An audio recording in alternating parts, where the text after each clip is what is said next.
Coming up on Mountain News at 5:30, the presidential candidates square off in the battleground state of Michigan. And President Biden pays a visit to Germany. The details about that trip just ahead. And we had a beautiful start to the weekend with highs in the 60s and 70s, but there's a change somewhere on the 7-day. Details in a few minutes. Dedicated to Southern and Eastern Kentucky, this is WYMT Mountain News at 5:30. Good evening, I'm Steve Hensley. With just 18 days until Election Day, both presidential candidates are in the battleground state of Michigan. Their dueling events follow the unsealing of records from former President Trump's election interference case. CBS's Nicole Skanga has the latest from Washington. Vice President Kamala Harris fired up the crowd at a rally in Grand Rapids, Michigan Friday. America is ready for a new and optimistic generation of leadership that is all of us. With just 2.5 weeks left in the campaign, Harris is hitting the so-called blue wall states of Pennsylvania, Michigan, and Wisconsin. A loss in any of them could spell trouble for her election night. Former President Donald Trump arrived in Detroit Friday following an appearance on Fox and Friends in New York. I don't think she knows where she is. She's a low IQ person. Friday, the federal judge in his election interference case released heavily redacted documents, offering glimpses into the prosecution's case. Included in the nearly 2,000 pages, an interview with a White House aide who said when he alerted Trump to rioting at the Capitol on January 6th, Trump said, "Oh, really? All right, let's go see." The aide said Trump sat in the Oval dining room and watched it unfold on TV with a Diet Coke. Trump's legal team objected to the release and says it amounts to election interference. Early voting is underway in more than half of states. In battleground North Carolina, devastation brought by Hurricane Helene has not stopped a record number of voters from showing up in person. Volunteering with the relief for 3 solid weeks.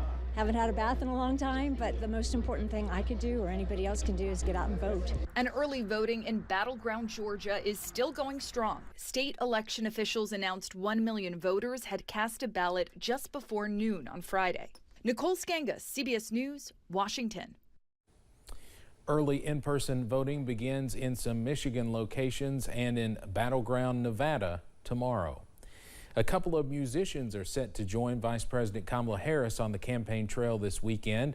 Lizzo and Usher will be joining the Democratic presidential nominee for separate campaign events in Detroit and Atlanta tomorrow. Earlier this week, Lizzo, who was born in Detroit, revealed that she voted early for Harris.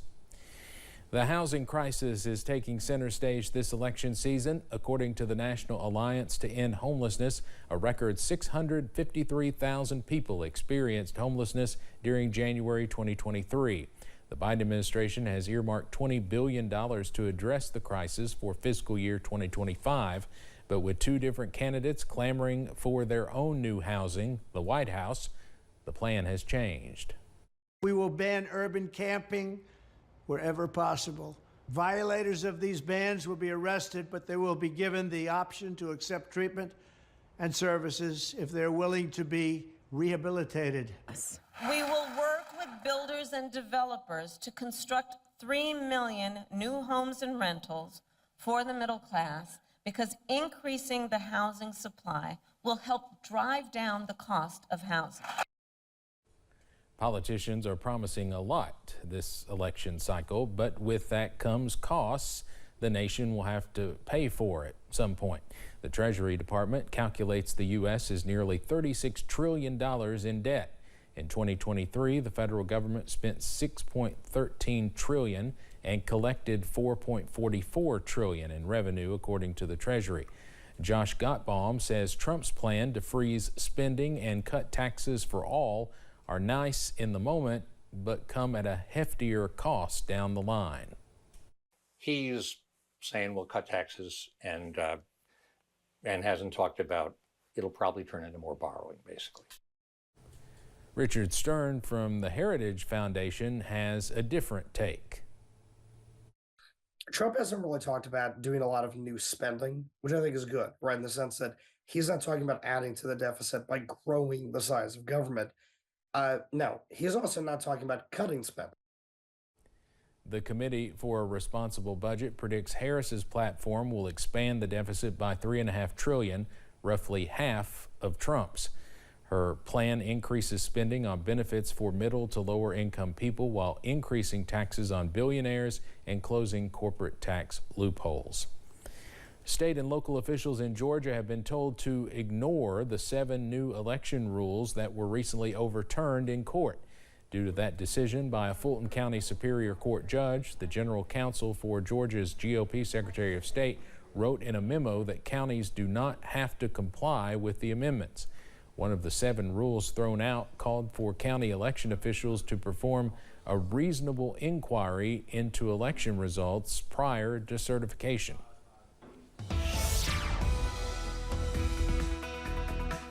Well, we had another chilly start across eastern Kentucky this morning with temperatures in the low to mid 30s. We made it to 32 in Hazard. Moorhead made it to 37. Irvin made it to 33. Same story in London. Somerset made it to 34. But a different story towards Monticello and Jonesville, I should say, where we had overnight lows in the upper 20s. Right now, we're seeing plenty of sunshine, and look at the temperatures. 60s, even low 70s. Somerset checking in with 70. Manchester checking in with 69, 68 in Irvin. 66 in London. Prestonsburg's at 67. Pikeville is at 64. The next 12 hours keeps us clear with temperatures in the mid 50s by the 8 o'clock hour, upper 40s by midnight, even low 40s as we go throughout the mid to late part of the overnight hours. And when you wake up in the morning, temperatures in the 30s and 40s will greet you. Another nice weekend is in store with temperatures in the low 70s, but there's a change somewhere on the 7-day, and we'll talk about that in the first alert forecast in a few minutes. Steve. Eric, thank you. The Florida death toll from Hurricane Milton now stands at 32. In addition to the loss of life, early estimates indicate Hurricane Milton could be one of the top 10 costliest storms in U.S. history. The research firm CoreLogic estimates damages as high as $34 billion. The bulk of the losses are from wind damage due to the unusual nature of the storm. As far as water and storm surge, uninsured flood damage is estimated to be about $4 to $6 billion. Our parent company, Gray Media, continues to team up with the Salvation Army for hurricane relief efforts. You can make a financial donation by going to floridastormrelief.org. Just scan the QR code there on your screen and you'll be directed to the right website to donate. In Gaza, a new video release shows a tank firing at the building in which it said the Hamas leader had taken shelter after a firefight with Israeli soldiers and was later found dead. The video shows a tank pointing at an already damaged building, then smoke and dust coming out of the building's windows once it is hit. In a statement from the IDF, it says 3 terrorists had fired and thrown grenades at IDF troops while they were operating in the Tel Asaltan area of Rafah. President Biden is in Germany today looking to cement cooperation with key European partners. The president is hitting on several issues from the Ukraine war to the conflict in the Middle East. After touching down, President Biden was given Germany's highest order of merit from President Frank-Walter Steinmeier. The distinction honors the president's contributions to the German-American friendship in all the offices he has held during the last 5 decades. China says it is strengthening efforts with other nations, including the U.S., to combat smuggling and other serious crimes. Officials say smugglers and criminal groups have been deceiving people into participating in, quote, smuggling activities. They would not share whether the smuggling involved goods, people, or both. Officials did say, however, the smuggling has resulted in both major economic losses and deaths. Coming up on Mountain News at 5:30, 28% of holiday shoppers are already stressed out. According to a new survey, we'll have some tips to help you start shopping without breaking the bank. And in the world of weather, a beautiful weekend is in store. We'll have that, plus a look at the latest foliage report coming up in a few minutes. Stay with us.